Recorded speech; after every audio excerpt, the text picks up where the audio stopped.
Perhaps you had your last shopping spree at Zara, or maybe you had a girls' day out with a pit stop at a Chanel store.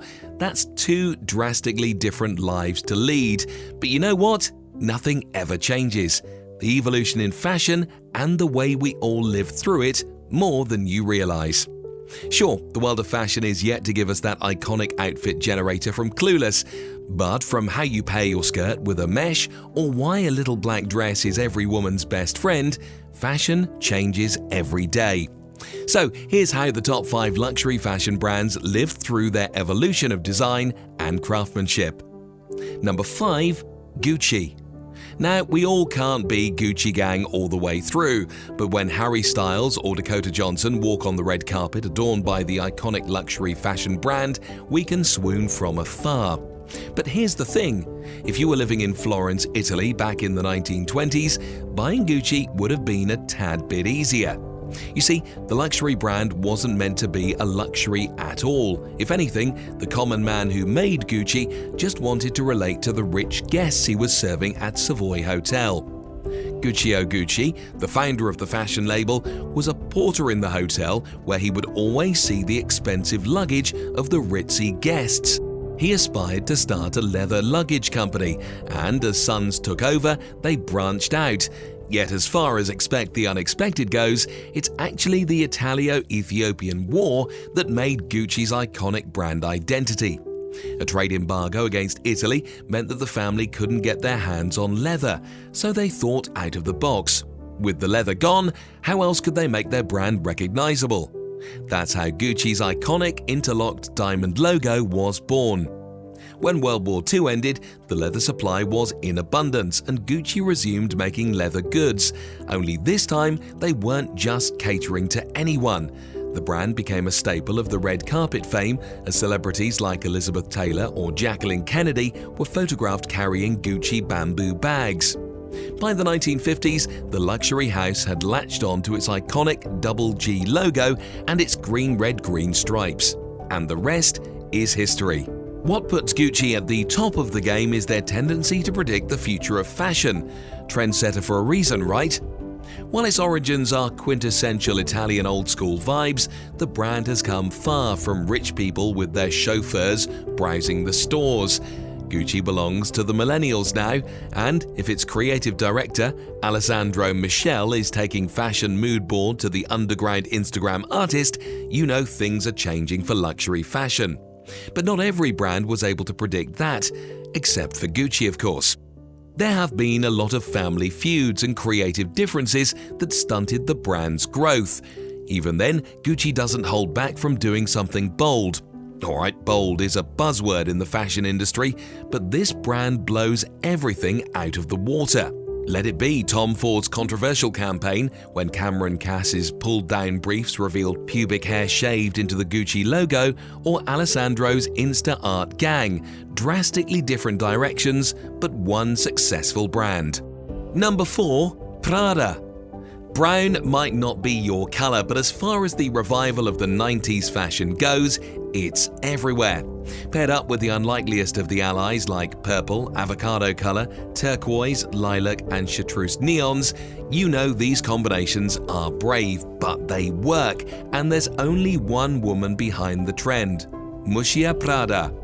Believe it or not, Prada's real legacy isn't about making pretty clothes that'll shine on the runway. Their philosophy was to make fashion ugly. You know, the type that no one expects, but it stops you in your tracks to take that look. That was the birth of ugly chic in the fashion industry. Muscia wasn't interested in playing it safe. If something wasn't in, she would make that a trend and it would sell. Sounds familiar? Well, more or less every fashion house wants to follow the same trajectory. The big, bold, ugly colors in fashion weren't always there until Prada decided to make its brand identity. No one had seen runway models like Kate Moss and Amber Valletta walking in browns and chompy sandals, yet the headline "Ugly is in" made rounds in the fashion world. Now, the devil could wear anything from Armani to Versace, but it chose Prada. And we know exactly why. What this luxury house gave fashion was something groundbreaking. Sure, it started off as the elite supplier of leather goods to the Italian royal house, but it would never have become an icon if it wasn't for Muccia. Because when its rivals were busy inventing and reinventing trends, Prada was working on the unexplored, and it was a huge gamble as well.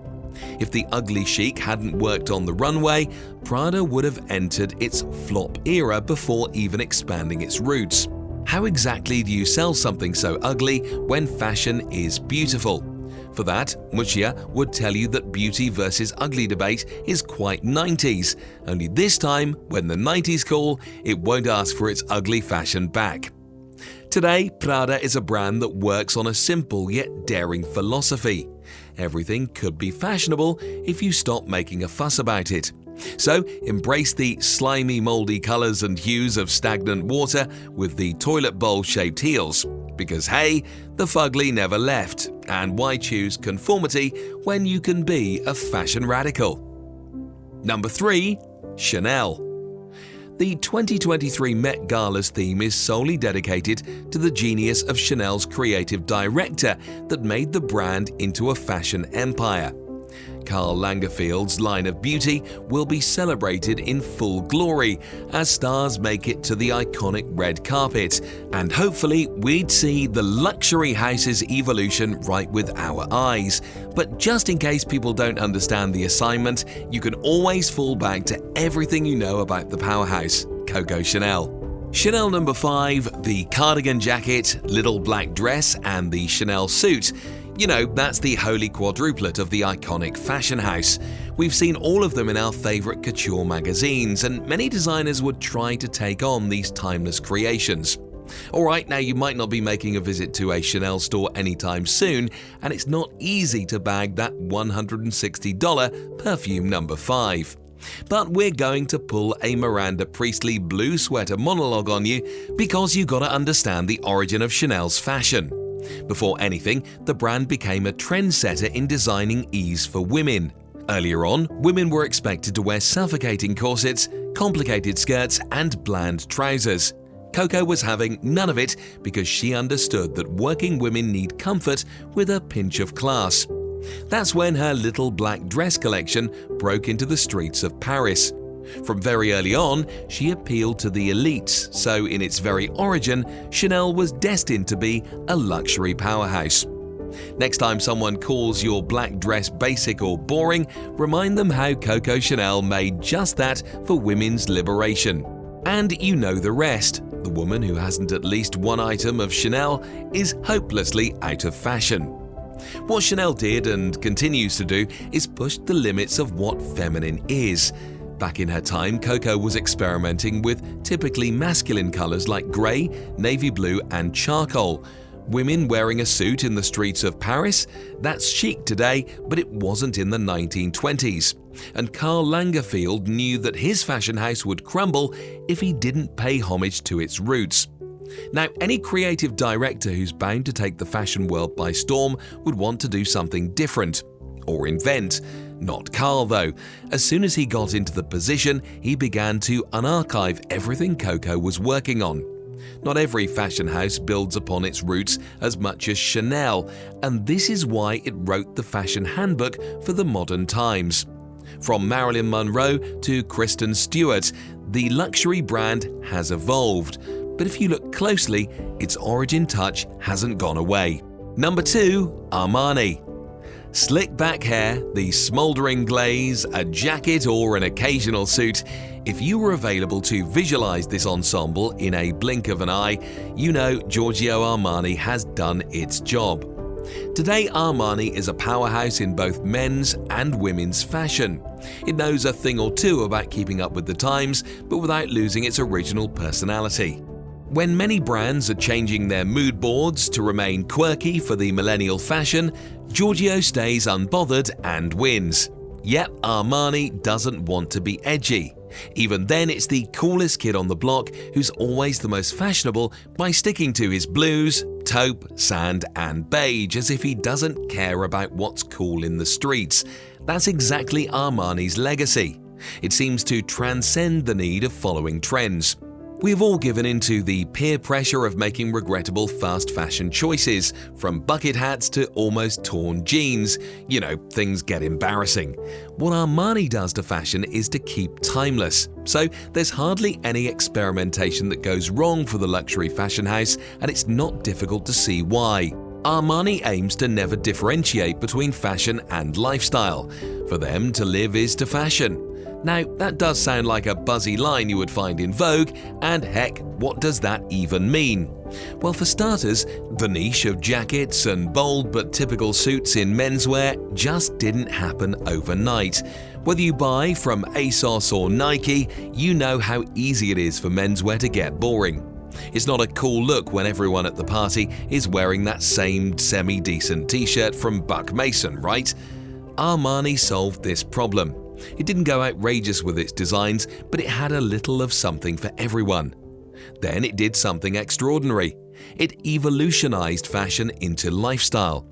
When you buy an Armani, you're buying into its empire of fragrances, high-end nightclubs, premium confectionery, and larger-than-life hotels. It's simple. Its iconic blue blazer might not be something out of the box, but that feeling of exclusivity comes with sipping martinis in an Armani club.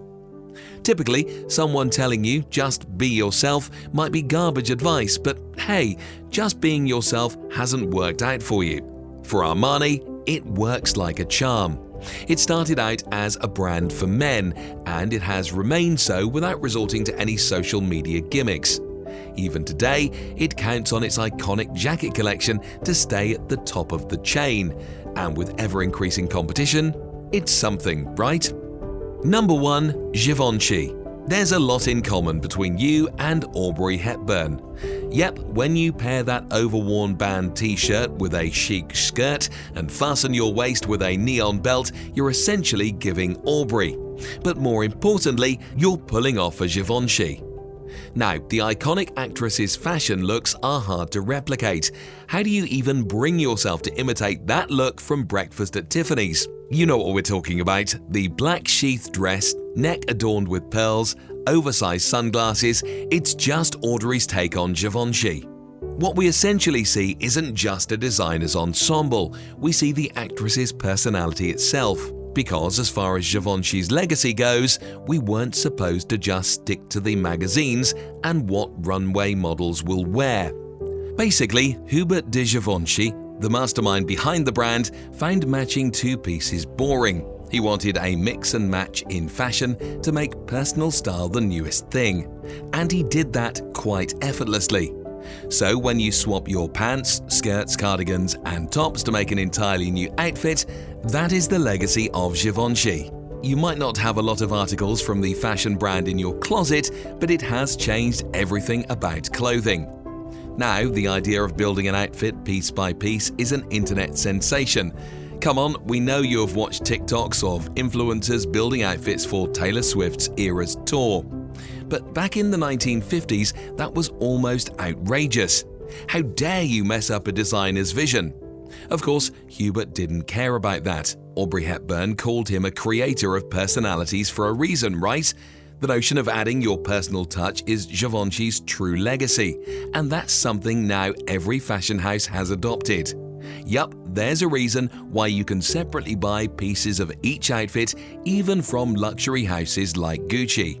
Talk about revolutionizing the world of fashion. So, when you see your favorite fashion magazine talking about clothes that don't just decorate women, but also allow them to live, say a little thanks to Hubert de Givenchy. Enjoyed this video? Give it a like, subscribe to our channel, and we'll see you with another one.